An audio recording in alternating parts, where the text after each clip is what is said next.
নমস্কাৰ বন্ধু বান্ধৱীসকল, যদি আপুনি বা আপোনাৰ চিনাকি কোনোবাই 2027 চনত মেট্ৰিক পৰীক্ষা দিবলৈ ওলাইছে, তেন্তে আজিৰ ভিডিঅ'টো আপোনাৰ বাবে অতি গুৰুত্বপূৰ্ণ।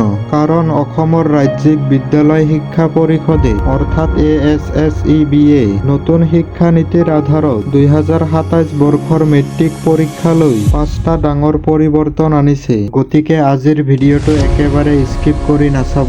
এতিয়াৰ পৰা পৰীক্ষাৰ দিয়াৰ নিয়ম আৰু পঢ়াৰ নিয়ম বহুত পৰিমাণে সলনি হ'ব।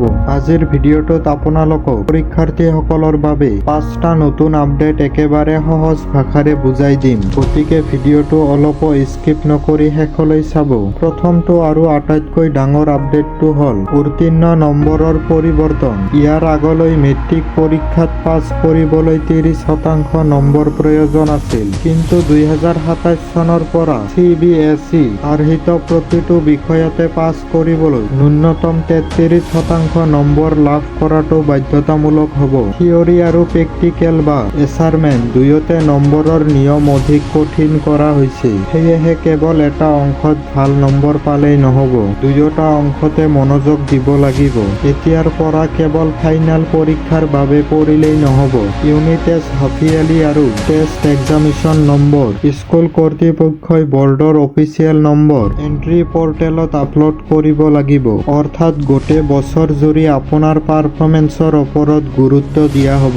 গতিকে আৰম্ভণিৰ পৰাই নিয়মিতভাৱে পঢ়া শুনা কৰাটো অত্যন্ত জৰুৰী। তৃতীয় নম্বৰতে আছে পৰীক্ষাৰ সময়সূচী পৰিৱৰ্তন। নতুন শৈক্ষিক কেলেণ্ডাৰ অনুসৰি 2027 বৰ্ষৰ মেট্ৰিক পৰীক্ষা ফেব্ৰুৱাৰী মাহতে অনুষ্ঠিত কৰাৰ লক্ষ্য লোৱা হৈছে। ইয়াৰ অৰ্থ হ'ল আগৰ তুলনাত প্ৰস্তুতিৰ সময় কিছু কম হ'ব। সেয়ে সময় নষ্ট নকৰি এতিয়াৰে পৰা নিজৰ পঢ়া শুনা আৰম্ভ কৰি দিব। চতুৰ্থ আপডেটটো হৈছে এতিয়াৰে পৰা প্ৰতিটো মূল বিষয়ত প্ৰায় 50% নম্বৰ MCQ অৰ্থাৎ 1 নম্বৰীয়া বহু বিকল্পীয় প্ৰশ্ন থাকিব।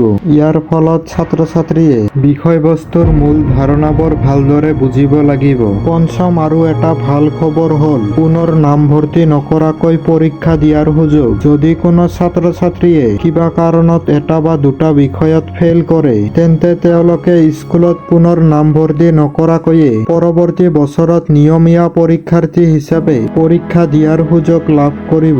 ই ছাত্ৰ-ছাত্ৰীসকলৰ বাবে এটা ডাঙৰ সুবিধা, কাৰণ ইয়াৰ ফলত সময় আৰু খৰচ দুয়োটাই ৰাহি হ'ব।